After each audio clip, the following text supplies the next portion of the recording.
choose between the antiques. Those are people who were in previous shows, and the new people who come on campus and try to audition. It's just really hectic. Then we have the stylist team. I mean, in F&M, there are about 20 stylists, and each stylist has to have their own model. And you have to take into consideration that each stylist has their own style. So when you're trying to come together and create a concept, a central concept as far as the layers or maybe the colors of the looks on stage, you just have to tie all that in together. That is a lot of work. And how is it for you as a president of F&M? How do you deal with this kind of chaotic scene? I mean, it's crazy because you have to constantly keep telling yourself, okay, this person, they're going to work together. Okay, this is going to come together. Everything's going to come together in the show. You just have to constantly tell yourself that, because you can get sidetracked. You can have nervous breakdowns. You can get it can begin to get a little too much. It really can. But it seems like there's a lot of energy on stage, but how is it off the stage, behind the scenes? I mean, behind the scenes, it's crazy. I mean, you got adrenaline rushing, you got people going crazy, running around, hair and makeup, you got clothes being thrown because people are trying to change within 5 seconds. It's crazy, but it always turns out to be a great production. And I did get to see one of your productions, which was really wonderful, but is there a deeper concept in it? Is there a main topic that you use for these There actually is. I mean, previously we've done Project Red, and Project Red was basically targeted towards AIDS and STD awareness. I mean, when we were trying to teach people here on campus that you do need to wrap it up, that you do need to use protection, because a lot of times we see things, we see other people, but we don't think that it can actually touch home, and that's what we're trying to get out there. We did Think Green, and Think Green was actually a way to show people, Think Green was actually a way to show people that, you know, you see that you should save the environment, you see that you should do certain things in the environment, but you don't really think that you should, you know what I mean? And Think Green, we show people that you do need to save the world, you know what I mean? You do need to reach out and try to do things differently, try to conserve energy, try to do things like that, because it can touch home. And then we have Masquerade, Revealing the True You. I mean, Masquerade is actually touching on domestic violence. Wow. I mean, it's about how we mask what's actually going on in our relationships and how we tend to change ourselves to conform to our partner when we're trying to let people know that you do not actually have to do that. It's amazing. Wow.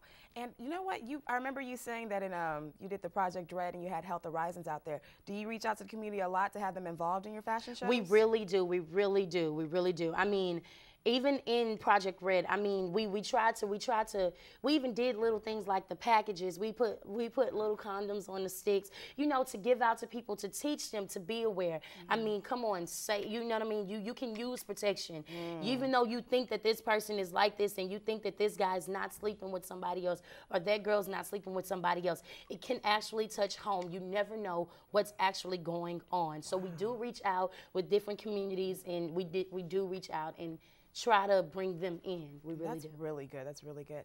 And I know you go through a lot of stress as the president itself, but how's it for the models? I mean, they have classes and they have SIs. I mean, how do they do this and the fashion show at the same time? It is crazy. It is crazy, but we let them know when they try out. We really do let them know. We're like, hey, this is a commitment. If you want to be in this organization, I know it's hard, but you do need to balance the things that you have.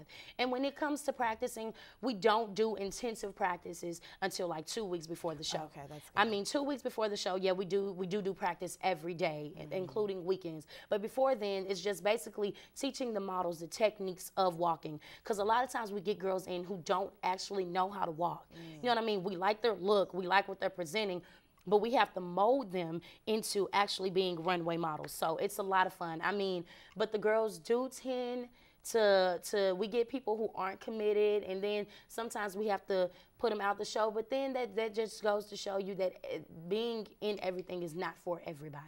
It's okay. Now, we do know how women are, and we do know they get a little catty, like, you know, Tyra and what was her name?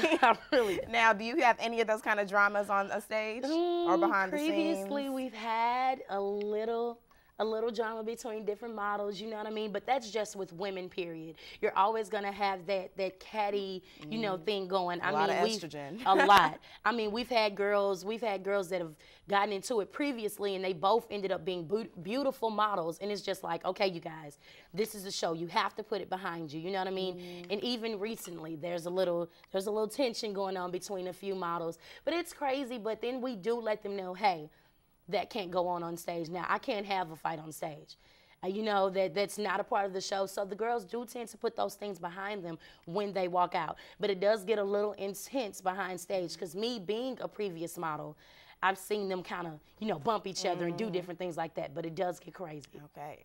And through all this, have you had any testimonies or any kind of audience member that's actually reached out and said, your show touched me? Yes, I have. I mean, with Project Red, it was amazing because I got emails and different things like, oh my gosh, I had an STD. You know what I'm saying? I had people tell me I had an STD, and that really affected me. I had people come at me with poems. I even had boys and girls come to me and be like, hey, I went to Health Horizons. I went and got tested because that touched home. Wow, that is amazing. Yes. I mean, I'm inspired to have someone like you that goes on events like this. And it's really good to know that we have an organization that's stylish, but that can also reach out to the community. Exactly. So how does it feel for you? Do you feel proud of your organization? I am very proud. I'm excited. I love it. And I think that it's really going to grow. It's going to be big. Okay. Well, for more information, if you'd like to contact FNM at fnmsociety@gmail.com or search FNM Society at Facebook.com. Thank you for watching Purple Pride, and I'm your host, Toby B.